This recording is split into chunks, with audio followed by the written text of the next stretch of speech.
Olá, boa tarde. Bem-vindo a mais um Mercado e Companhia. Veja os destaques de hoje. Preço do leite ao produtor cai mais de 4% e CPE indica que fim do auxílio emergencial já afeta o mercado de lácteos. Cotação do óleo de soja em Chicago atinge mais alto patamar dos últimos 8 anos. Na previsão do tempo, uma nova invernada pode interromper os trabalhos de campo em Goiás, Mato Grosso e Tocantins. Alerta no campo. Desvios e furtos de grãos no embarque da produção preocupam agricultores. E no terceiro episódio da série Produção e Consumo de Alimentos na Pandemia, o assunto de hoje é o mercado de carnes. Tudo isso e muito mais nesta edição que já está no ar. O preço do leite pago ao produtor no último mês caiu mais de 4%. De acordo com a pesquisa divulgada pelo Centro de Estudos Avançados em Economia Aplicada, o fim do auxílio emergencial está afetando o mercado leiteiro. De acordo com o CPE, o preço do leite captado em dezembro de 2020, pago aos produtores em janeiro deste ano, registrou queda de 4,3% na média Brasil, chegando a R$ 2,03 por litro. A instituição afirma que a desvalorização do leite no campo se deve ao enfraquecimento da demanda por lácteos, devido à diminuição do poder de compra do brasileiro, com o fim do auxílio emergencial. As pesquisas que ainda estão em andamento apontam que a tendência de queda deve permanecer nos próximos meses. Apesar dos valores do leite estarem em patamares considerados altos para o período do ano, não significa que o produtor está conseguindo rentabilidade. A valorização dos grãos, que são os principais componentes dos custos de produção, tem comprometido a margem do produtor e limitado o potencial de crescimento da atividade. Levantamento do CPEA mostra que o pecuarista precisou, em média, de 41 litros e 200 mililitros de leite para a aquisição de uma saca de 60 quilos de milho, 16,3% a mais que em dezembro de 2020. A Comissão Nacional de Pecuária de Leite, da CNA, discutiu ontem ações e medidas de auxílio ao setor de lácteos. No início do mês, a entidade já tinha apresentado 7 propostas ao Ministério da Agricultura. Entre as ações estão redução de tributos, crédito e prorrogações de financiamentos.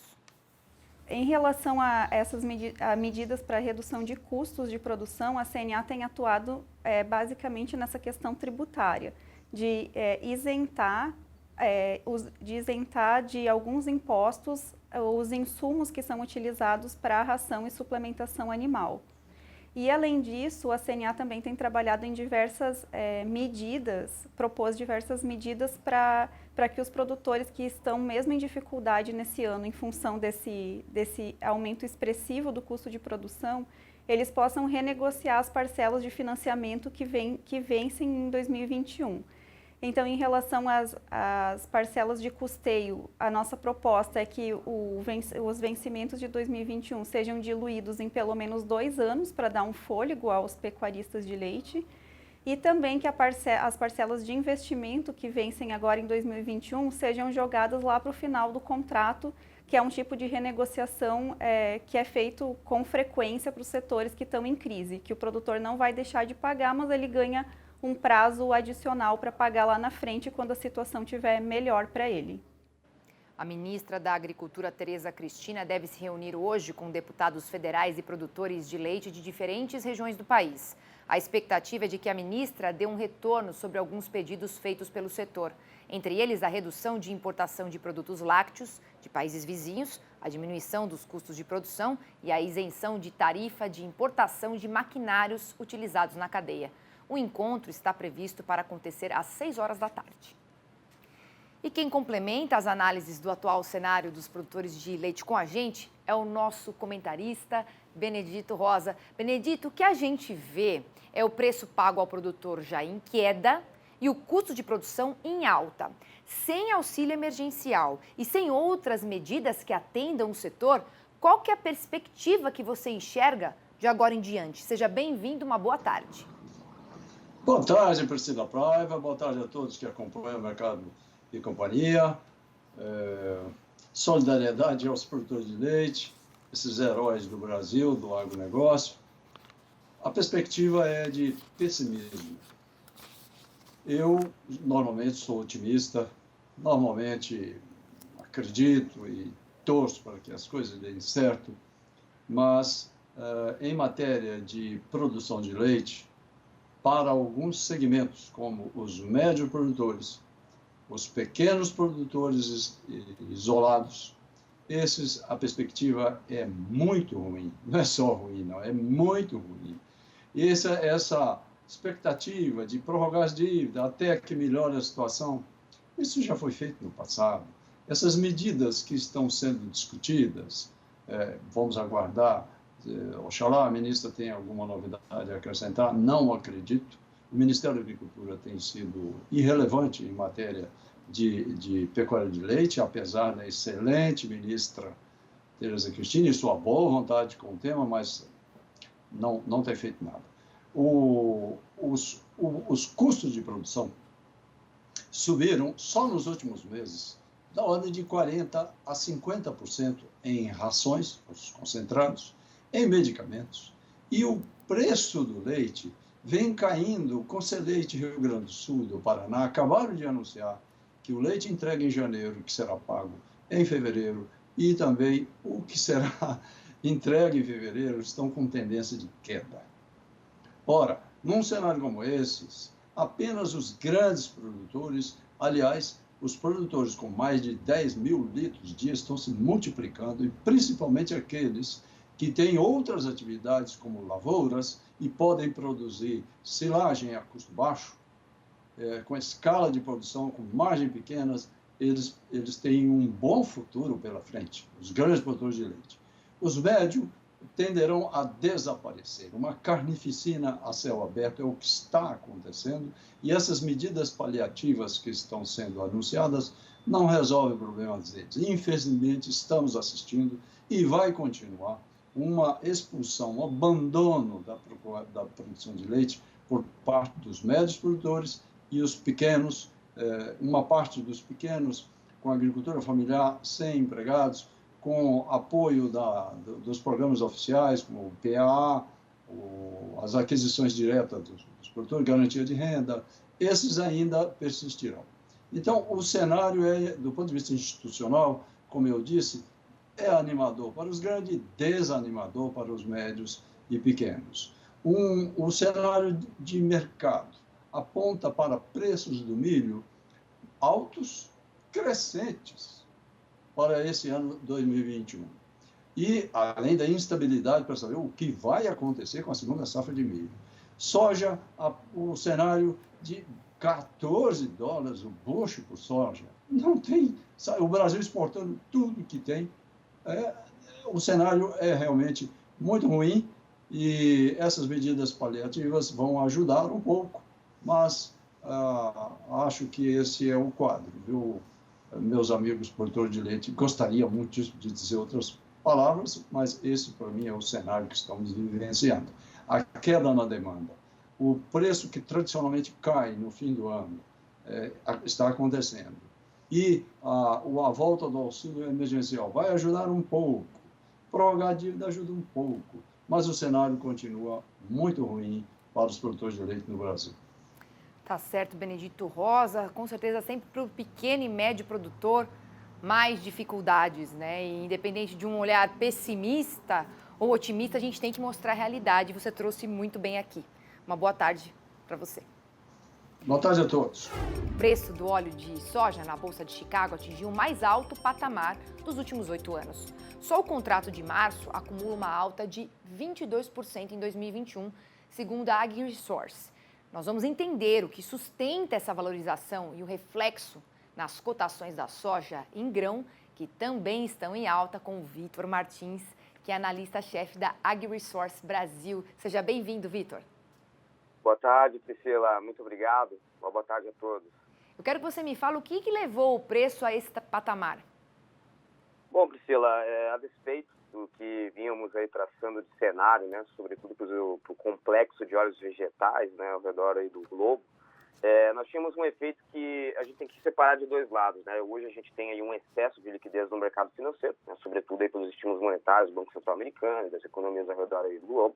E, dado, né, esse cenário que nós tivemos de cortisona monetária no mercado, nós tivemos um grande fluxo de entrada de ativos de fundos, né, de fundos administrados, saindo de ações títulos soberanos americanos e indo para ativos alternativos, como a gente chama, entre elas as commodities agrícolas e metálicas.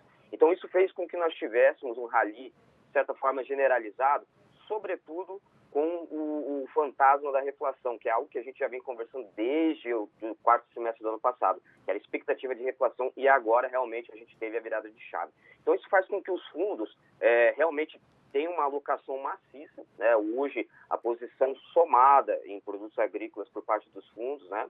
Ela é o maior nível desde os últimos 4, 5 anos. Somente no óleo de soja, a gente está falando mais de 110 mil contratos comprados.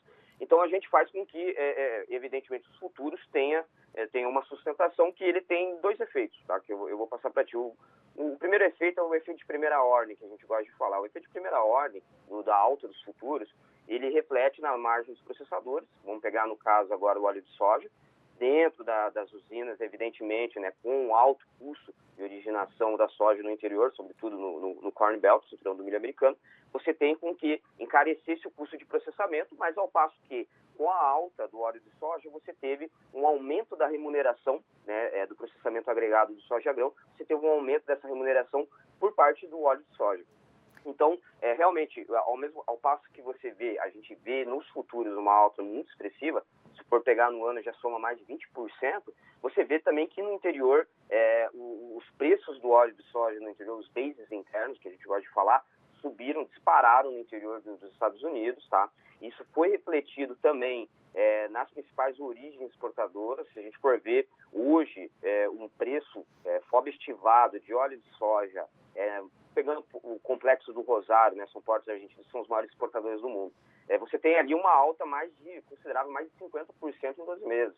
Então, ao mesmo tempo que você tem o mercado financeiro se protegendo contra uma expectativa de reflação ao redor do mundo, e isso os fundos buscam commodities para se indexar desse efeito de desvalorização monetária, você tem no mercado físico também estoques apertados, você tem preços das principais origens exportadoras demasiadamente elevados. Então, você consegue sustentar a alta do futuro com ativo subjacente, é o que a gente está vendo hoje, e isso reflete nas cotações do soja na Bolsa de Chicago.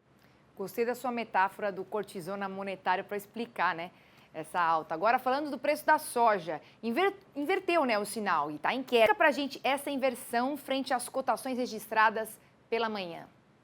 Então, essa queda de hoje, ela pegou todo mundo de surpresa, né? Inclusive, nosso time de inteligência, nós estávamos revisando todos os mapas da Argentina e toda a reintensificação do Laninha, né? Que é uma anomalia que já era esperado, ela perdeu força ali na virada do ano e se reintensificou no começo de fevereiro.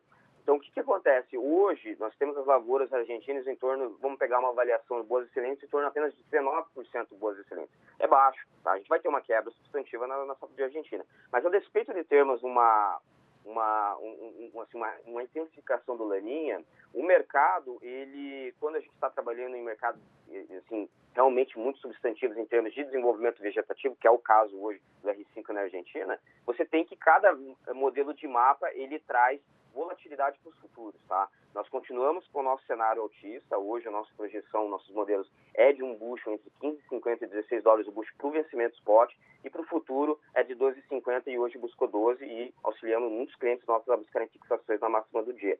Mas sobre a queda de hoje, tá? Vou ficar constrito a falar sobre a queda de hoje. Nós tivemos uma mudança no padrão climático para a Argentina para os próximos dias, tá?